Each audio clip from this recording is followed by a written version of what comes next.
రాష్ట్రంలో శ్రీ వైఎస్ జగన్మోహన్ రెడ్డి గారి పరిపాలన 5 సంవత్సరాలు అత్యంత అద్భుతంగా ప్రజల అవసరాలకు అనుగుణంగా, ప్రజల ఆకాంక్షలకు అనుగుణంగా విద్య, వైద్యం, వ్యవసాయం, ఇతర సంక్షేమ కార్యక్రమాలు చాలా చక్కగా 5 సంవత్సరాల పాలన ప్రజలకి నేరుగా వారి ఆకాంక్షలకు అనుగుణంగా పరిపాలన సాగించిన గొప్ప నాయకుడు జగన్మోహన్ రెడ్డి గారు.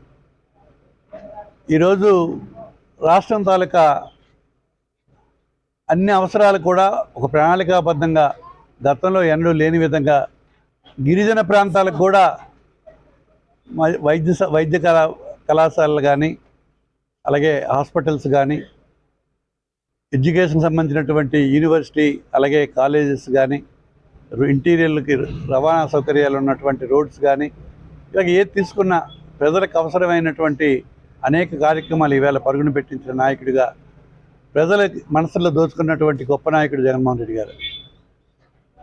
ఈవేళ ప్రతిపక్షాలన్నీ జగన్ గారి శక్తి ముందు అన్నీ కలిసి ఎలాగైనా జగన్మోహన్ రెడ్డి గారిని ఓడించాలి, ఇప్పటికే ప్రజల మనసులో స్థిరమైనటువంటి స్థానం సంపాదించుకున్నారు, ఇంకెటువంటి పరిస్థితుల్లో ఈసారి ఆయన గెలిస్తే ప్రజలకు శాశ్వతంగా అతనే ముఖ్యమంత్రిగా ఉంటారన్నటువంటి భయాందోళనతో ఈవేళ ప్రతిపక్షమైనటువంటి తెలుగుదేశం ఇతర పక్షాలైనటువంటి జనసేనతోనూ, బీజేపీతోనూ, ఇతర పక్షాలు కూడా సహాయం తీసుకుంటూ మరి జగన్ గారి మీద కలిసి ఉమ్మడిగా పోటీ చేస్తున్నాయి. అయితే ఈవేళ దేశ సర్వేలు తీసుకుంటే అనుకూలంగా వైఎస్ఆర్ పార్టీకి, జగన్ గారి నాయకత్వంలో ఉన్నటువంటి వైఎస్ఆర్ పార్టీకే అనుకూలమైన వాతావరణం ఉంది.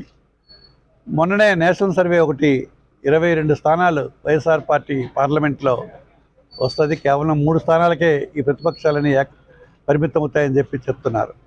దానికి కారణం ఈవేళ సిద్ధం సభలు జరుగుతున్నా, ఇతర ఎక్కడ ఏ సమావేశాలు జరిగినా ప్రజలు నమ్ముతున్నారు. రాజశేఖర రెడ్డి గారి కొడుకు కదా, ఒక మాట చెప్తే ఆచరిస్తాడని.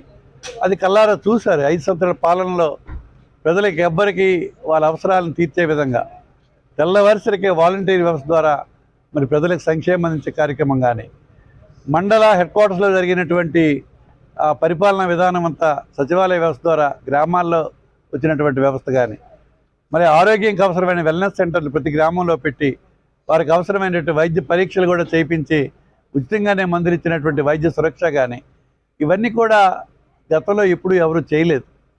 ఈవేళ ప్రజలకి ప్రభుత్వం అన్నింటి జవాబుదారీగా ఉండాలి, పాలనలో సౌలభ్యం ఉండాలి, ప్రజలకి మనమే అన్ని సౌకర్యాలు చేయాలన్నటువంటి ఆలోచనకు పరిణతి చెందినటువంటి ముఖ్యమంత్రి జగన్మోహన్ రెడ్డి గారు. కనుకనే ఈవేళ ప్రజల ఆదరణ ఆనాటి ఎన్నికల్లో రాజశేఖర రెడ్డి కొడుకుగా ఓటేస్తే ఈవేళ ఆయన తాలూకు సమర్థతని పాలన కొలమానంగా తీసుకొని ఈవేళ కార్యక్రమం అతని ప్రజలందరూ నమ్ముతున్నారు. రాష్ట్రంలో గతంలో బ్రిటిషర్స్ టైంలో జరిగినటువంటి రీసర్వే కార్యక్రమం పెద్ద ఎత్తున రాష్ట్రంలో జరుగుతుంది. దీనివల్ల ప్రజలకి గ్రామాల్లో ఉన్నటువంటి భూ తగాదాలు కానీ, భూ సమస్యలు కానీ పరిష్కరించబడి ప్యూరిఫైడ్ ల్యాండ్ రికార్డ్స్ ప్రజలకు అందించే దిశగా చేసే ప్రయత్నం, అలాగే గతంలో ఇల్లు లేని నిరుపేదలకు ఈవేళ 32 లక్షల ఇళ్ల పట్టాలు మరి మహిళా సోదరీమణుల పేరున పట్టాలు ఇచ్చి ఇళ్ల నిర్మాణాలు దశల వారీగా చేయడం జరుగుతుంది. అంతేకాకుండా గత ఇచ్చిన పట్టాలతో పాటు 90 రోజుల్లో ఎవరెవరైతే ఇంకా అర్హత కలిగినటువంటి వాళ్ళు ఉన్నారో వారికి కూడా ఇల్లు ఇద్దాం, వారి తాలూకు పేర్లు కూడా తీసుకోండి అని ఆదేశించడం జరిగింది.